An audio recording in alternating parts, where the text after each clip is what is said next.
ছোট বাচ্চা আল্লাহকে সাক্ষী রেখে বলতেছে।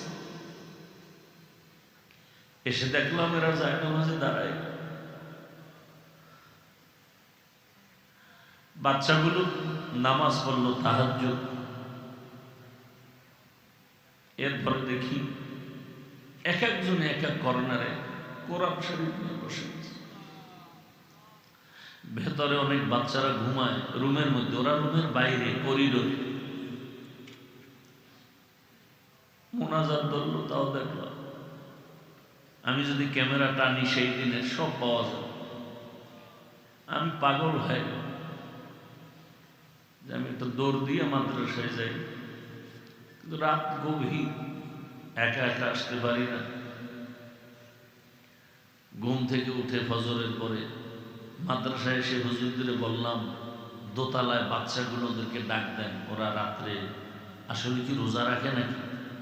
পরে খবর নিয়ে দেখা গেল হ্যাঁ 20-30 জন বাচ্চা ওরা রোজা রাখছে। তবু ডাকেন, ওদেরকে ডাকাইলাম, তোমরা রোজা রাখছো? হ্যাঁ। কি খেয়েছো? বলে হুজুর আমাদেরকে তো ভোর রাত্রে খানা দিতে পারে না বাবুর্চিরা, আমরা টোস্ট খাইছি। কেউ বলে আমরা বিস্কিট ডিব্বায় মুড়ি ছিল মুড়ি খেয়েছি। বহু আগের কথা। আমি বললাম হুজুরদেরকে ওদেরকে কি সাহারি দেওয়া যায় না?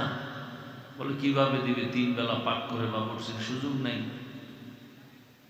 তো নিরুপায় হয়ে চুপ করে থাইকে বললাম ঠিক আছে, আপনারা ইফতারিটা আমার পক্ষ থেকে সুন্দরভাবে বন্টন করবেন, ওরা যেন ইফতারিতে কষ্ট না পায়।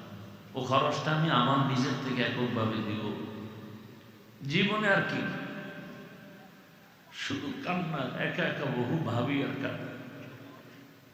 দুনিয়াতে আসছি মা বাবার কষ্টের জন্য। আপনারা তো দেখলেন এখনো বাবা মা বেঁচে আছে, খুবই অসুস্থ, মাও অসুস্থ, কোন দিন হারিয়ে ফেলবো জানা নেই।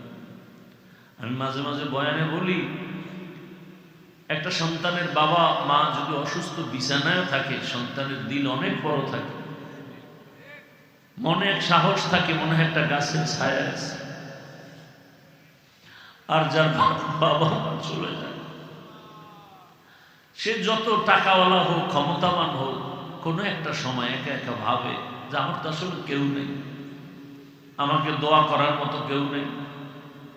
মা বাবা তো দোয়া করে, রাত যতই হোক টেলিফোন করে, বাবা ঘুমাও নেই, খানা খেয়েছো কখন, শরীরের কি হালাত, এই খবরটা মা ছাড়া বাবা